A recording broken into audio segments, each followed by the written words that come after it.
Uncle, അമ്മയ്ക്ക് എന്തെങ്കിലും കുഴപ്പമുണ്ടോ? അമ്മ അമ്മ ഓക്കെയാണോ അങ്കിൾ? അത് ചോദിച്ചതും അവളുടെ വാക്കുകൾ ഇടറി. ഇല്ല മോളെ, അമ്മയ്ക്ക് യാതൊരു പ്രശ്നവുമില്ല. ഞാൻ പറഞ്ഞല്ലോ, ഗംഗമോളും മാധവും പോകുന്നതിന് മുന്നേ നമുക്കെല്ലാവർക്കും കൂടി ഒന്ന് പോയി കനകത്തെ കണ്ടിട്ട് വരാം, അത്രമാത്രം. വൈദേഹിക്ക് യാതൊരു സംശയവും തോന്നാത്ത വിധത്തിലാണ് മഹി അവളോട് സംസാരിച്ചത്. നാളെ കാലത്തെ ഹോസ്പിറ്റലിലേക്ക് പോകാമെന്ന് പറഞ്ഞ് ഗൗരി അവളെ സമാധാനിപ്പിച്ചു. എൻ്റെ വൈശു, നീ ഇങ്ങനെ പേടിക്കാതെ. ആൻറ്റിക്ക് യാതൊരു കുഴപ്പവും വരില്ലെന്നേ. ഉറപ്പാണ് കൊച്ചേ? ഗംഗ അവളെ ചേർത്ത് പിടിച്ചുകൊണ്ട് പറഞ്ഞതും ആ മിഴികൾ നിറഞ്ഞു തൂവി. ആ, നീ ഇനി ഓരോന്ന് പറഞ്ഞ് വൈദേഹിയെ വിഷമിപ്പിക്കാതെ. മാധവാണെങ്കിൽ ഗംഗയെ വഴക്കു പറഞ്ഞതും ഗംഗ അവനെ നോക്കി കോക്കറി കാണിച്ചു. രുദ്രൻ മാത്രം ഇത് തന്നെ ബാധിക്കുന്ന കാര്യമേ അല്ല എന്ന മട്ടിൽ ഇരിപ്പുണ്ട്. ഗൗരി, നീയെങ്കിൽ ഇന്ന് മോളുടെ കൂടെ കിടന്നോളൂ കേട്ടോ. വൈദേഹിയുടെ അവസ്ഥ കണ്ട് മഹി ഗൗരിയെ നോക്കി പറഞ്ഞെങ്കിലും വൈദേഹി അത് നിഷേധിച്ചു. സാരമില്ലെങ്കിൽ ഞാൻ ഒറ്റയ്ക്ക് കിടന്നോളാം, നേരെ ഒരുപാടായില്ലേ. ചേച്ചി പോയി കിടന്നോളൂ കേട്ടോ. ശരിയാ, എന്നാൽ പിന്നെ നമുക്ക് കിടക്കാം, എന്നിട്ട് കാലത്തെ തന്നെ ഹോസ്പിറ്റലിൽ പോയി മടങ്ങി വരാം. മഹി പറഞ്ഞത് ഓരോരുത്തരായി മുറിയിലേക്ക് പോയി. മുകളിലെ നിലയിലേക്ക് ചെന്നിട്ട് രുദ്രൻ മിഴികൾ താഴേക്ക് പായിച്ചു. കണ്ണീർ തുടച്ചു മാറ്റിക്കൊണ്ട് വാതിലടയ്ക്കുന്ന വൈദേഹിയാണ് അവനപ്പോൾ കണ്ടത്. ഗംഗയോട് മാധവാണ് കനകത്തിന് സീരിയസ് ആണെന്ന വിവരം പറഞ്ഞത്. അത് കേട്ടപ്പോൾ അവൾക്കും ഒരുപാട് സങ്കടമായി. വൈദേഹി ഇത് അറിയുമ്പോൾ എങ്ങനെ സഹിക്കുമെന്ന് പറഞ്ഞുകൊണ്ട് അവൾ മാധവിൻ്റെ തോളിൽ ചാഞ്ഞു. ഈശ്വര, എൻ്റെ അമ്മയ്ക്കൊരാപത്തും വരുത്തല്ലേ. എൻ്റെ പളനിയാട്ടവ, അമ്മയല്ലാതെ ഈ ലോകത്ത് സ്വന്തമെന്ന് പറയാൻ എനിക്ക് ആരുമില്ല. എൻ്റെ അമ്മയെ ആയുസോടെ എനിക്ക് നൽകണേ ഭഗവാനെ. അവളുടെ കണ്ണീരിന് തലയണ കുതിർന്നു തുടങ്ങി. നേരം 2 മണി. ഇതേവരെയായിട്ടും ഒരു പോള കണ്ണടയ്ക്കാതെ തിരിഞ്ഞും മറിഞ്ഞും കിടക്കുകയാണവൾ. അച്ഛനെക്കുറിച്ചും അമ്മയെക്കുറിച്ചുമുള്ള ഓർമ്മകൾ അതവളെ ചുട്ടുപൊള്ളിക്കുകയാണ്. തങ്ങളുടെ ജീവിതത്തിലെ ഏറ്റവും സന്തോഷം നിറഞ്ഞ നിമിഷങ്ങൾ അത് മുഴുവൻ ജീവിച്ച് തീർത്ത ഇടമാണിത്. മോളെ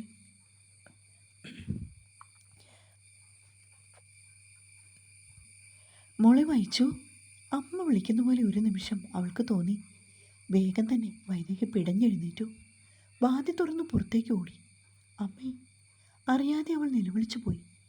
മെയിൻ ഡോർ തുറക്കുവാനായി പാഞ്ഞു വന്നതും ആരോ ഒരാൾ പിന്നിൽ നിന്നും അവളുടെ വയറിൽ ചുറ്റിപ്പിടിച്ച് വലിച്ചു. നോക്കിയപ്പോൾ രുദ്രനായിരുന്നു. നീ ഇതെവിടേക്കാണ് ഓടുന്നത്? എന്താ നിനക്ക് പറ്റിയത്? അവളെ പിടിച്ച് തന്നിലേക്ക് ചേർത്തുകൊണ്ട് അവൻ ചോദിച്ചു.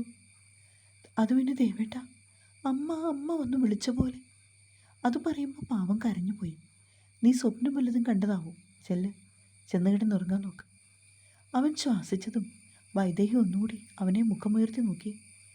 ഗൗരവത്തോടെ തന്നെ നോക്കുന്നവനെ കണ്ടതും അവളുടെ മുഖം താന്നു. എന്നിട്ട് വാതിൽക്കിലേക്ക് ഒരിക്കൽ കൂടി നോക്കിയ ശേഷം അകത്തേക്ക് വലിഞ്ഞു.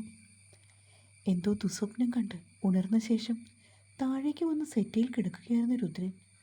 മനസ്സിനാകെ ഒരു സമാധാനക്കേട് പോലെ അവന് തോന്നിയിരുന്നു. വൈദേഹിക്ക് ആപത്ത് സംഭവിക്കുന്നത് പോലെ ഒരു തോന്നൽ അവനെ കടന്നാക്രമിച്ചു. വല്ലാത്ത ഭയം തോന്നിയപ്പോൾ അവൻ ഇറങ്ങിപ്പോന്നു. കൃത്യം അവളുടെ റൂമിൻ്റെ വെളിയിൽ കിടന്ന് ഒരു സെറ്റിയിലേക്കാണ് അവൻ പോയി ഇരുന്നത്. ആ സമയത്താണ് വൈദേഹിയുടെ റൂമിൻ്റെ ഡോർ തുറക്കുന്ന ശബ്ദം അവൻ കേട്ടത്.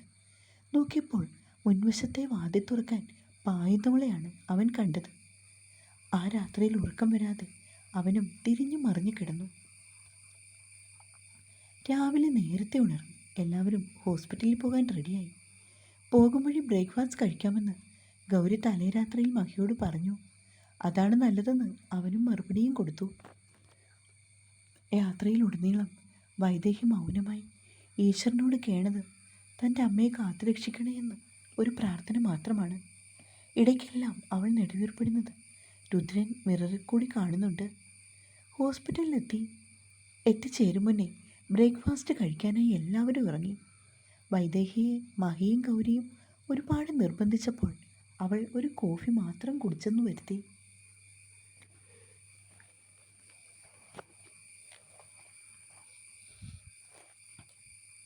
കാരുണ്യ മാനസിക ആരോഗ്യക്ഷേമ കേന്ദ്രം. ആ വലിയ ബോർഡ് വെച്ച ഒരു കൂറ്റൻ കമാനത്തിൻ്റെ മുന്നിലാണ് രുദ്രൻ വണ്ടി കൊണ്ടുവന്ന് ഒതുക്കി നിർത്തിയത്. ഇടറുന്ന കാലടികൾ പിന്നിട്ട് മിടിക്കുന്ന ഹൃദയവുമായി ഗൗരിയുടെ കൈയും പിടിച്ച് വൈദേഹി നടന്നു. ഏതോ നേഴ്സ് അവരുടെ ഒപ്പം ഒരു റൂമിലേക്ക് കയറി. ചെറിയ ഒരു അനക്കം മാത്രം.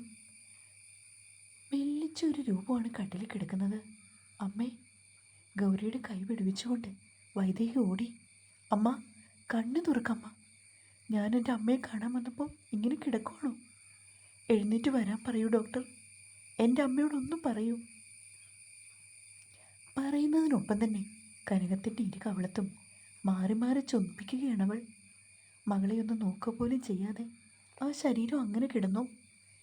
എന്തൊക്കെയോ പറഞ്ഞുകൊണ്ട് അലമുറ ഇടുകയാണ് വൈദേഹി. ഗൗരി അവളെ പലതും പറഞ്ഞുകൊണ്ട് സമാധാനിപ്പിക്കുന്നുണ്ട്. എങ്കിലും അവൾ അതൊന്നും കേൾക്കാൻ പറ്റിയ മാനസികാവസ്ഥയിലല്ലായിരുന്നു. അമ്മ, എന്നെ ഒന്ന് നോക്കമ്മ പ്ലീസ്. അവരുടെ നെഞ്ചിലേക്ക് വീണ് കിടന്ന് കരയുന്ന വൈദേഹിയെ ഒരു പ്രകാരത്തിൽ മഹിയും രുദ്രനും ചേർന്ന് പിടിച്ചു മാറ്റി. കനകത്തെ ചികിത്സിച്ച ഡോക്ടറുമായിട്ട് ഗംഗയും മാധവും സംസാരിക്കുകയാണ്. പെട്ടെന്നായിരുന്നു അവരുടെ കണ്ടീഷൻ വളരെ വഷളായതെന്നും ഏത് നിമിഷവും കനകത്തിൻ്റെ മരണം സംഭവിക്കാമെന്നും ഹാർട്ട് ബീറ്റ് കുറഞ്ഞുകൊണ്ടേ ഇരിക്കുകയാണെന്നുമൊക്കെ ഡോക്ടർ അവരോട് പറഞ്ഞു. അത് കേട്ടതും ഇരുവർക്കും ഒരുപാട് വേദന തോന്നി. അപ്പോഴും അകത്തുനിന്ന് വൈദേഹിയുടെ കരച്ചിൽ കേൾക്കാം. എന്തൊരവസ്ഥയാണ് ആ കുട്ടിക്ക്. അവക്കിനി ആരാ ഉള്ളത്? പാവമല്ലേ. കഴിഞ്ഞ തവണ വന്നപ്പോൾ ആ കുട്ടിയോട് ഒന്ന് രണ്ട് വാക്കുകളൊക്കെ സംസാരിച്ചതാണ്. രുദ്രൻ വെളിയിലേക്ക് വന്നപ്പോൾ രണ്ട് നേഴ്സുമാർ തമ്മിൽ പറഞ്ഞുകൊണ്ട് പോകുന്നത് അവൻ കേട്ടു. ആകെ കൂടി തല പെരുക്കുന്നു. ഗൗരിയും മഹിയും ഒക്കെ റൂമിൽ നിന്നും ഇറങ്ങാതെ നിന്നു. അല്പസമയം കഴിഞ്ഞതും കനകം ശ്വാസം എടുത്തു വലിക്കുന്ന പോലെ എല്ലാവർക്കും തോന്നി. രുദ്ര, മോനെ, ആ ഡോക്ടറെ ഒന്ന് വിളിക്ക്. അച്ഛൻ തിടുക്കത്തിൽ നടന്നു വരുന്നത് കണ്ടതും രുദ്രൻ എന്തോ അപകടം മണത്തു. റൂമിലേക്ക് ഓടി വരുന്ന ഡോക്ടർ, ഒപ്പം തന്നെ മാധവും ഗംഗയുമുണ്ട്. കനകം അവസാനമായി ഒന്ന് കണ്ണു തുറന്നു മകളുടെ മുഖത്തേക്ക് നോക്കി. അമ്മേ, അമ്മേനെ മറന്നുപോയോ?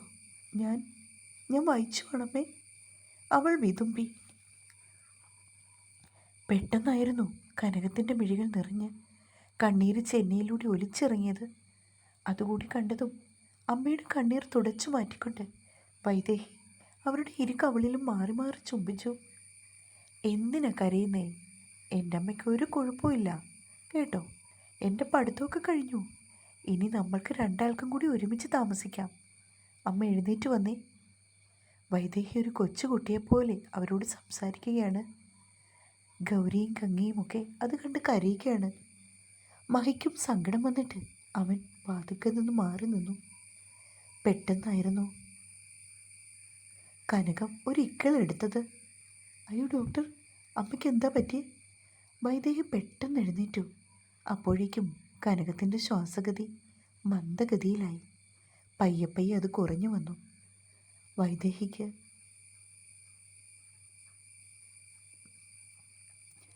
എല്ലാവർക്കും തോന്നി കനകം ഈ ലോകത്തു നിന്നും വിട പറയുകയാണെന്ന്. തൊണ്ടക്കുഴിയിലെ അവസാന അനക്കവും നിലച്ചപ്പോൾ വൈദേഹി അമ്മയുടെ മുഖത്തേക്ക് സൂക്ഷിച്ചു നോക്കി. അയ്യോ എൻ്റെ അമ്മ, അമ്മയ്ക്ക് എന്താ അനക്കമില്ലാത്തോ ഡോക്ടർ? അലറി വിളിച്ചുകൊണ്ടവൾ ചാടി എഴുന്നേറ്റു.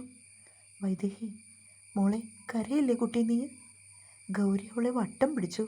പക്ഷേ അവളുടെ കൈ പിടിപ്പിച്ചുകൊണ്ട് വൈദേഹി പുറത്തേക്ക് ഇറങ്ങി ഓടാൻ ഭാവിച്ചതും ഗംഗയും മാധവും ഒക്കെ ചേർന്ന് അവളെ പിടിച്ചു നിർത്തി. ആകെ കൂടെ സ്വന്തമെന്ന് പറയാൻ ഈ ഭൂമിയിലുണ്ടായിരുന്നത് തൻ്റെ അമ്മ മാത്രമാണ്.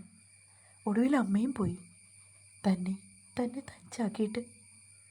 അമ്മയുടെ ഓർമ്മകൾ ചുട്ടു പൊള്ളിക്കുകയാണ് ഓരോ നിമിഷവും അതികാഠിന്യത്തോടെ. ഗൗരി ആൻറ്റിയുടെ മടിയിൽ അവൾ തളർന്ന് കിടക്കാൻ തുടങ്ങിയിട്ട് നേരെ ഒരുപാട് കഴിഞ്ഞു. നാട്ടിലേക്ക് അടക്കം ചെയ്യാൻ കൊണ്ടുപോകാമെന്ന് പറഞ്ഞ് അമ്മയുടെ ബന്ധുക്കളൊക്കെ എത്തിയതാണ്. പക്ഷേ മഹിയും ഗൗരിയും സമ്മതിച്ചില്ല. തെക്കേപ്പുരയിടത്തിൽ ശവദാഹത്തിനുള്ള എല്ലാ കാര്യങ്ങളും അവരാളെ വെച്ച് ചെയ്യിപ്പിച്ചിരുന്നു. വൈദേഹി ഇനി തങ്ങളുടെ കൂടെ ഇവിടെ നിന്നുകൊള്ളുമെന്നും അവൾക്ക് വിവാഹപ്രായമാവുമ്പോൾ യോജിച്ച പയ്യനെ കണ്ടെത്തി കൊടുത്തുകൊള്ളാമെന്നും അവളുടെ മാമനോടും ചിറ്റപ്പനോടുമൊക്കെ മഹി അറിയിച്ചു. അത് കേട്ടതും അവർക്കൊക്കെ സന്തോഷമായി. ഇല്ലെങ്കിൽ ഇനി ഈ പെണ്ണിനെ കുടുംബത്തോട്ട് കൊണ്ടുപോകാൻ പറ്റുമോ? അതായിരുന്നു അവരുടെയൊക്കെ സങ്കടം. ഡാ വായിച്ചു, ഒന്ന് എഴുന്നേറ്റ് കുളിച്ചേ. നേരെ എത്രയായി ഈ കിടപ്പ് തുടങ്ങിയിട്ട്? ദേ, അമ്മയ്ക്ക് കാലൊക്കെ വേദനിക്കുന്നു. ഗംഗ വന്നൊരു അവസാന ശ്രമമെന്നോണം പറഞ്ഞപ്പോൾ വൈദേഹി മെല്ലെ എഴുന്നേറ്റു. സോറി ആൻറ്റി, ഞാനതൊന്നും ഓർത്തില്ല. അഴിഞ്ഞൊലിഞ്ഞ മുടി മുഴുവനും വാരി കെട്ടിവെച്ച് അവൾ ഗൗരിയെ നോക്കി. അതൊന്നും സാരമില്ല മോളെ, നീ എഴുന്നേറ്റ് പോയി ഒന്ന് കുളിച്ച് വേഷമൊക്കെ മാറും. എന്നിട്ട് ഇത്തിരി ചായയൊക്കെ കുടിക്കുക. 4 മണിക്കാണ് കനകത്തിൻ്റെ അടക്കം നടത്തിയത്. അടുത്ത ദിവസം കാലത്തെ ചടങ്ങ് വയ്ക്കാമെന്ന് ആദ്യം തീരുമാനിച്ചെങ്കിലും ബന്ധുമിത്രാദികളായ ആളുകളൊക്കെ എത്തിച്ചേർന്നുകൊണ്ട് പിന്നെ അന്ന് തന്നെ നടത്താൻ തീരുമാനിച്ചു. ഏകദേശം 5 മണിയോടുകൂടി എല്ലാം അവസാനിച്ചു. ആ നേരം മുതൽക്കേ ഗൗരിയുടെ മടിയിൽ കിടക്കുന്നതാണ് വൈദേഹി. ഇപ്പോൾ നേരം 9 മണി കഴിഞ്ഞു. ഇടയ്ക്കൊക്കെ ഗംഗയും മഹിയും മാറി മാറി അവളെ വിളിച്ചു. എന്നിട്ട് എഴുന്നേൽപ്പിക്കാനൊക്കെ ശ്രമിച്ചു. എങ്കിലും വൈദേഹി ആ കിടപ്പ് അങ്ങനെ തന്നെ കിടക്കുകയാണ്. ഒടുവിൽ അമ്മയ്ക്ക് കാല് വേദനിക്കുന്നുവെന്ന് ഗംഗ പറഞ്ഞപ്പോഴാണ് അവൾ വേഗം എഴുന്നേറ്റത്. കുളി കഴിഞ്ഞ് ഇറങ്ങി വന്നിട്ടും ഒരല്പം വെള്ളം പോലും കുടിക്കാൻ അവൾ തയ്യാറായില്ല. ഒന്നും വേണ്ട ആൻറ്റി, എന്നെ ദയവ് ചെയ്ത് ആരും നിർബന്ധിക്കരുത്. ഗൗരിയാണെങ്കിൽ ഭക്ഷണം കഴിക്കാൻ വിളിച്ചപ്പോൾ വൈദേഹി വേണ്ടെന്ന് പറഞ്ഞ് റൂമിലേക്ക് കയറിപ്പോയി. ഇനി അവളെ നിർബന്ധിക്കണ്ടമ്മേ, പോയി കിടക്കട്ടെ, ഒന്ന് റെസ്റ്റ് എടുക്കട്ടെ. ഗംഗ പറഞ്ഞതും പിന്നീട് ആരും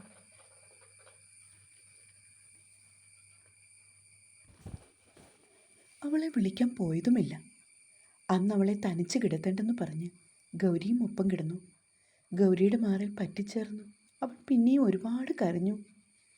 കുറേയേറെ സമയം ഗൗരി ഓരോ വാക്കുകളും പറഞ്ഞ് അവളെ ആശ്വസിപ്പിച്ചു. അച്ഛനും അമ്മയും താനും ഒക്കെ ഉണ്ടായിരുന്ന ഓരോ നിമിഷങ്ങളും അവൾ ഗൗരിയോട് പങ്കുവച്ചു. താൻ ആദ്യമായി കണ്ട വൈദേഹി എന്ന കൊച്ചു പെൺകുട്ടിയാണ് ഗൗരിക്കും അപ്പോൾ ഓർമ്മ വന്നത്. തുടരും.